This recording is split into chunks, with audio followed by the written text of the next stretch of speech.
Un premier ministre ne peut pas soutenir les antivaleurs. Comment le ministre Adel Kaïnda peut toujours continuer à prester? Mais comment se fait-il qu'un premier ministre a soutenir ministre sans motif valable? Na niveau de la présidence de la République, il y a deux tendances. Deux tendances, moko boye, il y a batu moko. Bazo soutenir antivaleur, na batu msusu bazo soutenir valeur. Les conseillers du chef de l'État contre l'IGF. Et comme il y a un match, il y a Imanana Vita. Les conseillers bazo bundisa IGF. Ce qu'on a comme un niveau oyo, bakangi DGA, PCA, na DG, c'est que il y a des preuves. Le conseiller président de la République, le procureur, on va proposer 15 millions de dollars pour Atika Batu, on va bime, puis bazongela, musala na bango. Batu bazoyi bambongo ezomona na boye, mais yo ministre ya portefeuille ozo soutenir bango, c'est que yo poye bilikam.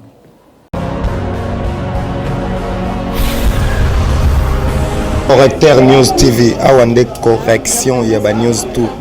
Donc, Awande, on assure quoi. Suivez Correcteur News TV pour avoir toutes les informations crédibles et fiables. Correcteur News avec Yemoko Rachou. Rachou, la caramel, check.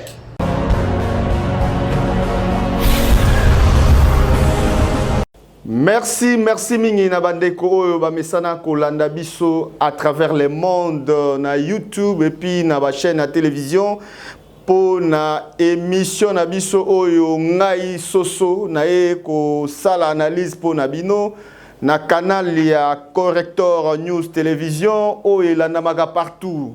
Oyebi po na nini nga na zui kombo ya soso parce que soso kingo na e bangaka mbelite. Ata boche mbeli bokati ye etaliete pe abangaka mbeli te nga nazali soso na bangaka jamais mbeli kingo nange bangaka mbeli te na kobanga pe mutu te parce que ba recherche oyo nga na salaka ezali documenté eza na ba preuve na yaka awa te pona ko spéculer. Alors likambo oyo nga nazali komona ezali kosala nga pasi ezali mbwa akomi koswa mbwa akomi koswa moninga na ye mbwa. Na niveau ya présidence de la République eza na deux tendances moko boye eza na batu moko bazo soutenir antivaleur na batu msusu bazo soutenir valeur. Na niveau ya présidence de la République. Alors, tant que bozo sala bon boza na même vision te, yango sala que notre pays est avancé te. Comment se fait-il que la première institution de la République, makamouya bongo salimaka, batu moko bazotala na sens contraire, ba misusu bazotala na sens oyo. Isa sérieux te, il faut bino nyonso bozala na même vision, na même longueur d'onde pour na koyeba qu'est-ce qu'il faut faire pour que le pays avance. Tant on a zoloba guerre na niveau de la présidence de la République, c'est étonnant. La présidence de la République versus la présidence de la République.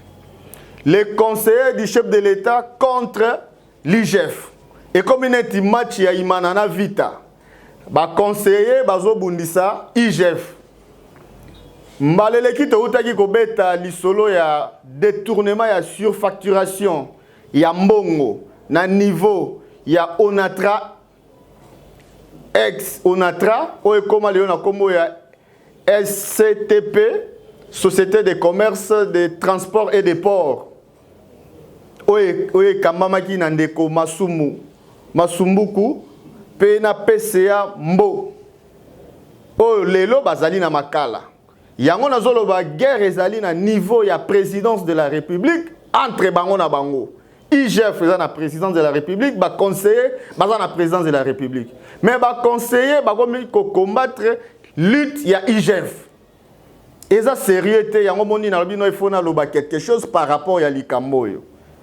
Ndegani ni bakangi mutu oya détourna qui bateau va détourna qui 8 millions de dollars. 8 millions de dollars na bénédiction na complicité ya ministre ya portefeuille oya yebani na kombo ya Adel Kainda, ancien député élu ya Grand Katanga. Lelo ministre ya portefeuille. Tala makambo ezali kolekawa. Bakangi DG AI ya Onatra, bakangaki ye lobby jeudi le 10. Bakangaki ye jeudi le 10 na après-midi na PCA Mbo. DG Masumbuku na PCA Mbo bakangi bango na niveau ya cour d'appel. Mais koka moi tango bakangi bango ba memi bango lelo na 4 heures na niveau ya prison à Makala. Mais ministre ya portefeuille a commis kotinda ba journaliste ba ke na koleka na RTNC ba lobaka n'importe quoi contre l'IGF. Ngana lobi ngana kotika bango te. Comment se fait-il que ba din eza clair ba détournement ba fait eza clair. Toye ko lobela ba fait toye ko spéculer te. Ngana na zabo na vie na ngana ina verbe spéculer. Nalinga ko spéculer te toyaka pona ko annoncer ba fait koloba oyo ezali tozoloba les choses telles qu'elles sont toyaka ko spéculer te tozoloba que non ndenge naza boye mur o nazomona eza mur eza couleur ya pembe eza liboso na ngai nayaka te koloba o mur ya pembe komi jaune te nayaka koloba les choses telles qu'elles sont. Alors ya akomi kotinda o koloba mabe pona IGF. Olé yé le gola za complice asukaka aloba yemo asuka na te me ba conseiller lisusu bakomi kobenga procureur général Luntaka Bonheur oyo azali na cour d'appel oyo aza ko instruire dossier ya détournement ya malversation financière oyo ça mana onatra oyo ba sali ke ba kanga DG na PCA. Ba conseiller à président de la République, comme il procureur, on va proposer 15 millions de dollars pour atika batu, on va bime puis ba zongela musala na bango. Mais eza ko kamwa. Eza ko kamwa makasi mboke tambola ka bongo te. Mboke tambola ka na aliment, mboke tambola na droiture. Mboke tambola ka na respect ya ba organe o ya contrôle. Mboke tambola ka na kimoyibité. Mais ba conseil au bazar na présidence de la République, pourquoi vous agissez comme ça? Qu'est-ce que vous gagnez en rendant un mauvais service au chef de l'État? Ce n'est pas normal. Il y a eu des preuves probantes que non mutu aibi, ba ibi mbongo, ba documents sont là. Ba kangiye. Mais beaucoup mi ko kene ko benga bo pesa 15 millions et pas ya procureur. Procureur o bino bozolo ba azwa mbongo. Azo rendre justice na ye au nom du peuple congolais et puis à un jugement na comme chef de l'État. À cause de l'État, bino organise justice et c'est pelisaka bateau à la présidence. Justice et c'est pelisaka président de la République ni Assemblée nationale. Justice et privilégiaka vérité. La justice dit la vérité. Ceux qui basambi si ba monique mutu a raison ba ko privilégier raison. Ba privilégier ko conseiller à président de la République conseil so ko monite komi na niveau oyo ba kangi DGA PCA na DG c'est que il y a eu des preuves. À partir de ces preuves là ne ko sala ki ba kanga batuana. Nous sommes en train de nous étonner ya komona ke batu oyo baza censé ya ko soutenir de tels dossiers ba komi ko sala buzoba. Kobenga procureur, oh non, voilà, tu repères ça 15 millions de dollars, tika bango. Oh mon Dieu, on est où là? On est où? Est-ce sérieux dans un pays qui se respecte, les gens agissent de la sorte? Moi, ça m'étonne. En tout cas, nous félicitons, mais c'est le procureur général Luntaka Bonheur pour l'arrestation. Arrestation, il y a des inciviques au Kamba Onatra. Retard, il y a mois cumulé comme Bebo. Plus de 30 mois, ya non paiement ya ba salaire ya bato. Bato bakomi na ba nyonga ba loyer place ba vandaka bana batanga su cité pour na Minerval nyosona na ba université ko benga na bana na bango on dirait baza ba congolais te. Na lobaki na cours ya anthropologie culturelle to pe na ethnologie ba yebisa biso balobi si vous n'avez pas de fesses pour vous asseoir, cherchez-en d'autres. Si vous volez, vous pillez les richesses de la RDC, parce que nous n'avons que la RDC. Ce n'est pas cohérent, ce n'est pas logique de voir des gens agir de la sorte au moment où ils sont payés par l'État. Ministre et portefeuille, à l'État, frais de fonctionnement, à salaire, à prime, mais l'État. C'est curieux ça.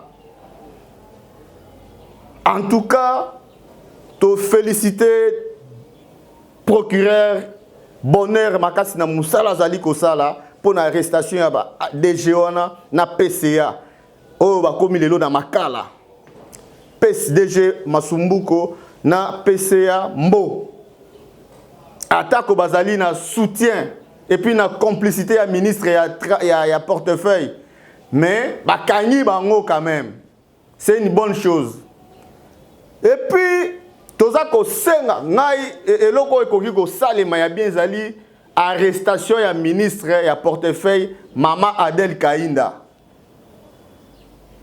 Il faut interpeller puisque tant que IG Fatinda qui ba lettre mi balé maman on a répondu quitter. Nga natala ki na lobi peut-être ayebi ko komate ou benini te mais natali na ayebi ko koma mais boni atindi réponse te. C'est que ayebi likam qui ne dit mot consent. Donc il a consenté qui a participé qui na processus il y a détournement. C'est pas lui, elle aussi doit être entendue et puis elle doit répondre de ses actes devant la justice. On ne peut pas la laisser en liberté totale puisque tant qu'il sera dehors, il va continuer à obstruer l'action de la justice avec ses moyens. C'est pas normal. Comment une ministre peut soutenir les pilleurs des entreprises du portefeuille?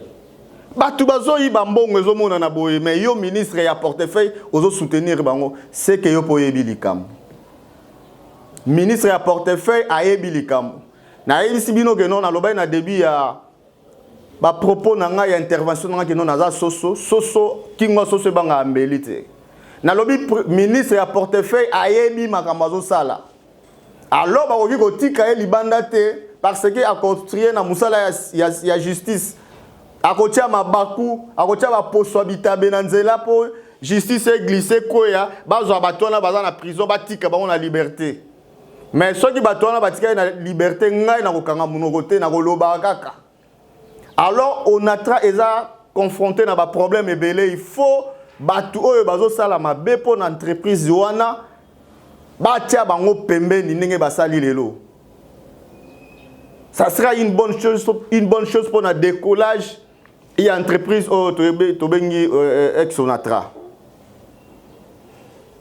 Comment se fait-il que IG fasse une sanction, va sanctionner Batou pour la mauvaise gestion, corruption, surfacturation, il y a contrat, bango bazo kanga kaka, bazo soutenir kaka Batouana. Alors que IG fait un document, surtout même à cage avec Georges Kampiamba, sali enquête, monique non c'est clair et avec des documents à l'appui. Mais maman azo koloba ko répondre na lettre na correspondance ya IGF. Mais tala lelo tant on va kangi DG na PCA. Tant on va kangi PCA na DG. Et là on dit ne salemi. À la journée, ce n'est pas comme na RTNC, ko futa ba mbongo, koloba, lokola na RTNC balingaka ba $315 mingi ya reportage, koloba n'importe quoi, ligola $315.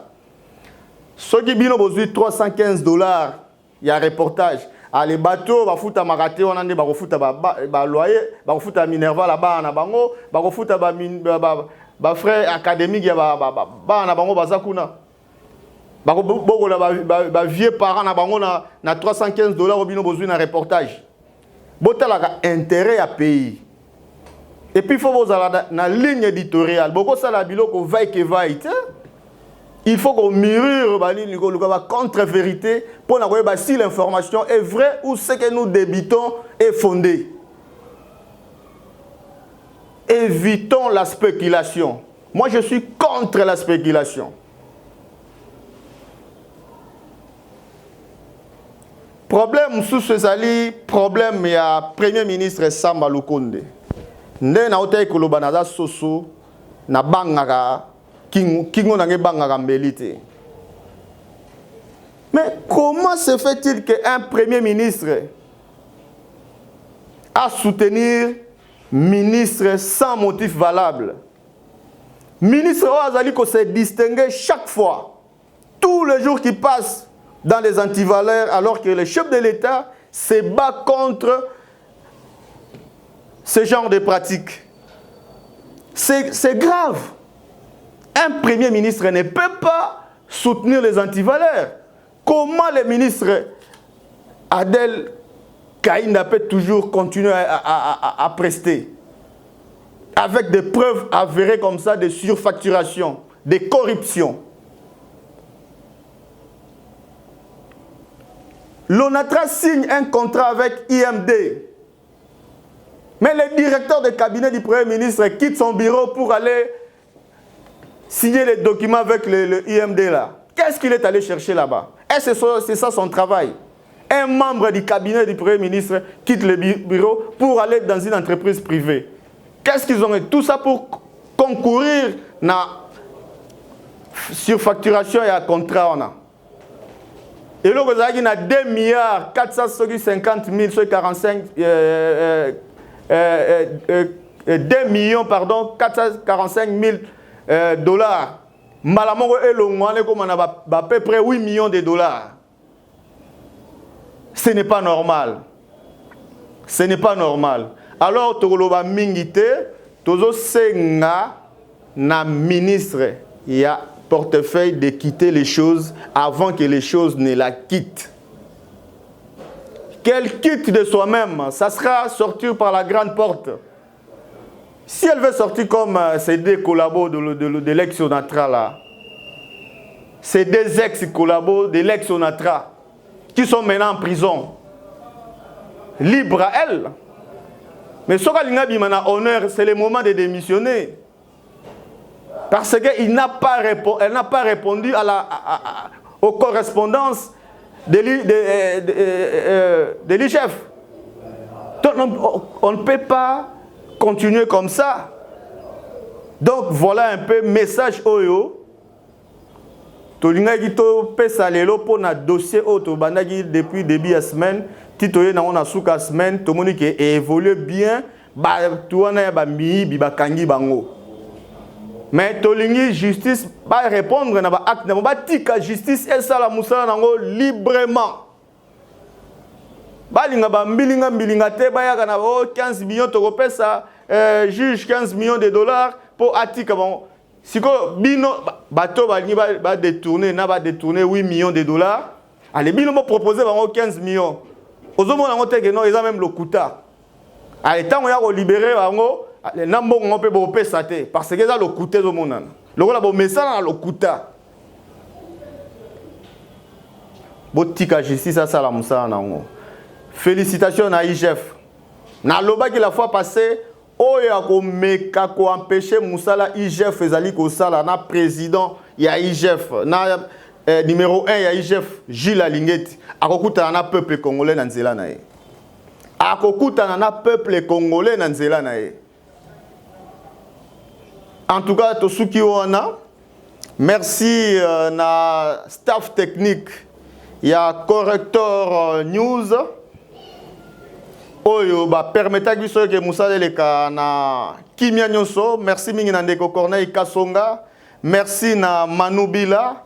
En tout cas to tondi bino botondi to komi na suka ya intervention na biso to bosanité aimer élégance na Rotterdam. Olanda biso chaque fois. L'homme fort, très fort. toujours très fort.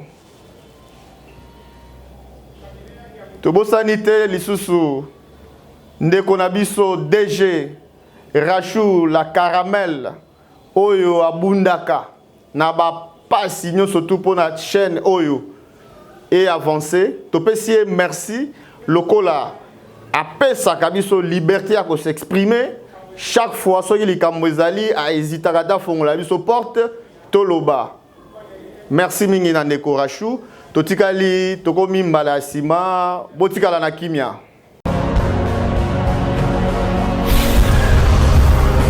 Correcteur News TV, Awande correction, il y a ba news tout. Donc Awande, on assure quoi. Suivez Correcteur News TV pour avoir toutes les informations crédibles et fiables. Correcteur News avec Yemoko Rachou. Rachou, la caramel, check.